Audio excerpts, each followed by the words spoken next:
আসসালামু আলাইকুম আরহামতুল্লাহি আবরাকাত। সম্মানিত দর্শকবৃন্দ,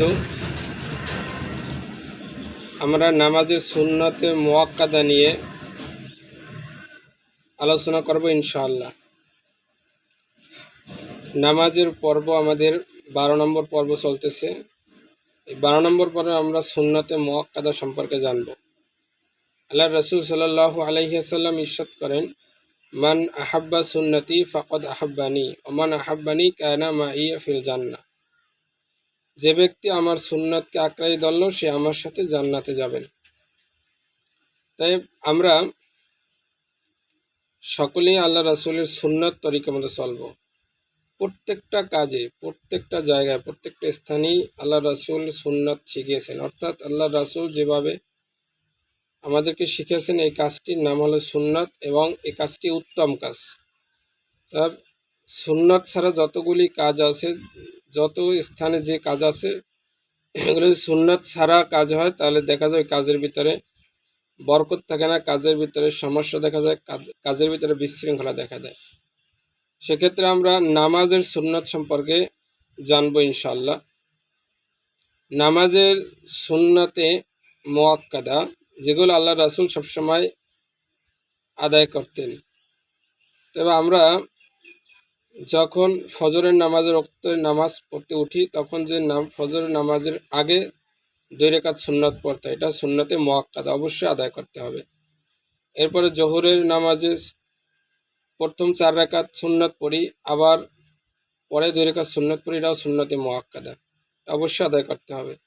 এবারে মাগরিবের নামাজের ফরজ নামাজের পরে যে 2 রাকাত সুন্নত পড়ি এটা সুন্নতে মুআক্কাদা। ঈশার নামাজের পরে যে 2 রাকাত সুন্নত পড়ি এটা সুন্নতে মুআক্কাদা।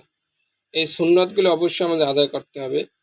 এবং বিশেষ করে জুমার নামাজের সময়, জুমার নামাজের দিন যে আমরা মসজিদে 4 রাকাত নামাজ পড়ি, এটা হচ্ছে প্রথম 4 রাকাত সুন্নতে মুআক্কাদা। কিন্তু অনেকেই দেখা যায় সুন্নতে মুআক্কাদা আদায় করি না। আবার জুমার নামাজে 2 রাকাত ফরজ শেষে আবার 4 রাকাত সুন্নত পড়তে হয়, এটা সুন্নতে মুআক্কাদা।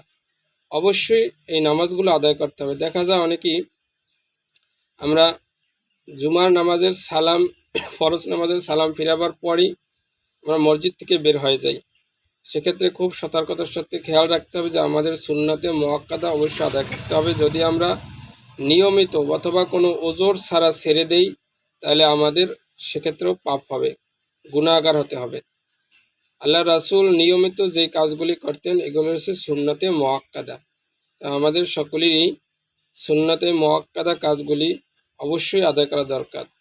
আবার ভালো করে বুঝিয়ে, সুন্নতে মুআক্কাদা হল আল্লাহ রাসূল সবসময় যে আমলগুলি করতেন এবং সাহাবীদেরকে করতে নির্দেশ দিয়েছেন, আমাদেরকে করতে নির্দেশ দিয়েছেন, এগুলো সুন্নতে মুআক্কাদা এবং সেগুলি আমাদের অবশ্যই আদায় করতে হবে। যেমন যেগুলো বললাম, নামাজের আগে, প্রত্যেক নামাজের আগে পরে সুন্নতে মুআক্কাদা আছে, শুধু আসরের নামাজে নেই। নফল তো পর্ব আমরা যদি আমাদের ভালো লাগে বা আমরা বসে থাকি তখন আমরা নফল নামাজ পড়ব, কিন্তু সুন্নতে মুআক্কাদা এটা আমরা ইচ্ছাকৃতভাবে ছেড়ে দিতে পারবো না।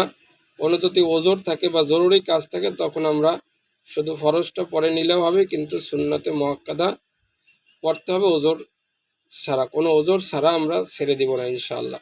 আল্লাহ তাআলা আমাদেরকে সঠিকভাবে নামাজ পড়ার বোঝার তৌফিক দান করুন, আমিন। আসসালামু আলাইকুম ওয়া রাহমাতুল্লাহি ওয়া বারাকাতুহু।